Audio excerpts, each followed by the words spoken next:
Hello friends, यह संपादकीय dictation है। स्पीड 80 वर्ड पर मिनट रहेगी। तो चलिए स्टार्ट करते हैं। स्टार्ट। हल्द्वानी के बाद उत्तराखंड का जोशीमठ शहर अप्रिय कारणों से देश का ध्यान अपनी ओर खींच रहा है। चीन की सीमा से लगे चमोली जिले का जोशीमठ किस तरह गंभीर खतरे का सामना कर रहा है, इसका पता इससे चलता है कि भूमि के धंसने और उसके चलते घरों के दरकने के कारण लोगों को अन्यत्र रहने के लिए विवश होना पड़ रहा है।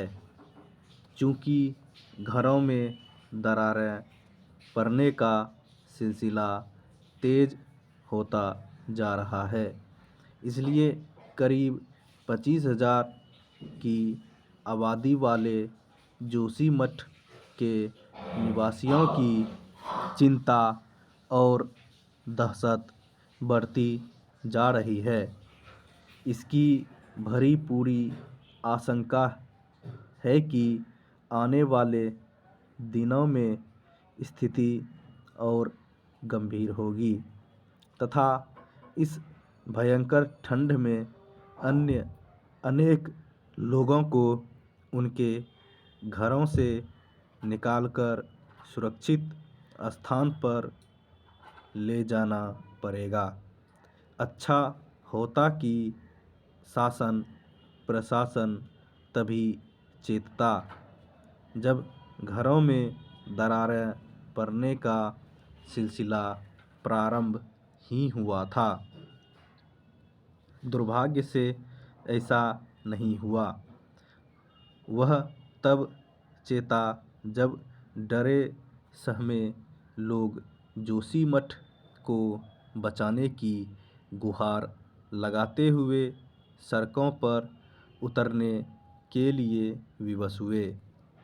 नाजुक भूगर्भीय क्षेत्र में बसा जोशीमठ जिस आसन्न खतरे का सामना कर रहा है, उसका एक कारण उन चेतावनियों की अनदेखी भी है जो बहुत पहले दी गई थी। इससे संतुष्ट नहीं हुआ कि 8 सदस्यीय विशेषज्ञ समिति जोशीमठ शहर का निरीक्षण कर रही है, क्योंकि यह काम बहुत पहले किया जाना चाहिए था। इस देरी के दुष्परिणाम भुगतने पड़ सकते हैं। कम से कम अब तो यह सुनिश्चित ही किया जाना चाहिए कि उन कारणों का गहराई से आकलन किया जाए जिनके चलते जोशीमठ में जमीन धंस रही है।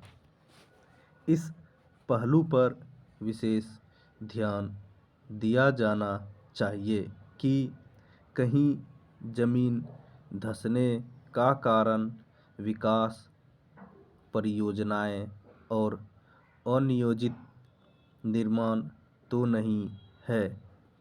यह अच्छा हुआ कि राज्य सरकार ने सभी निर्माण कार्यों पर रोक लगा दी, लेकिन यह ध्यान रहे कि पर्वतीय क्षेत्र भी विकास की मांग करते हैं।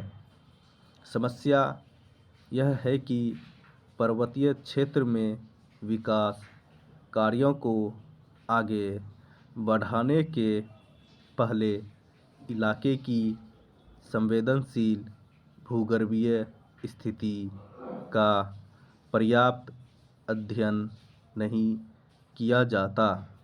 यदि पर्वतीय क्षेत्रों में संभावित खतरों की अनदेखी की जाएगी तो वैसे ही खतरे का सामना अन्य अनेक पहाड़ी इलाकों को भी करना पड़ सकता है,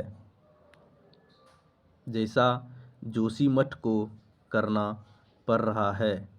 जो भी हो, फिलहाल प्रभावित को राहत देने के अतिरिक्त बिजली परियोजनाओं के साथ साथ चार धाम परियोजना के भी भूगर्भीय प्रभाव का विस्तार से अध्ययन किया जाना समय की मांग है।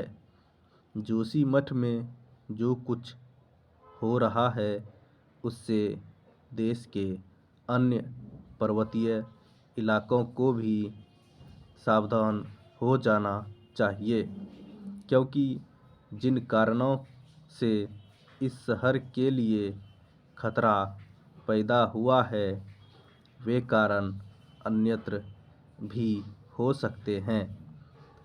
यह भी ध्यान रहे कि अन्य पर्वतीय क्षेत्रों में भी अनियोजित विकास हो रहा है। स्टॉप।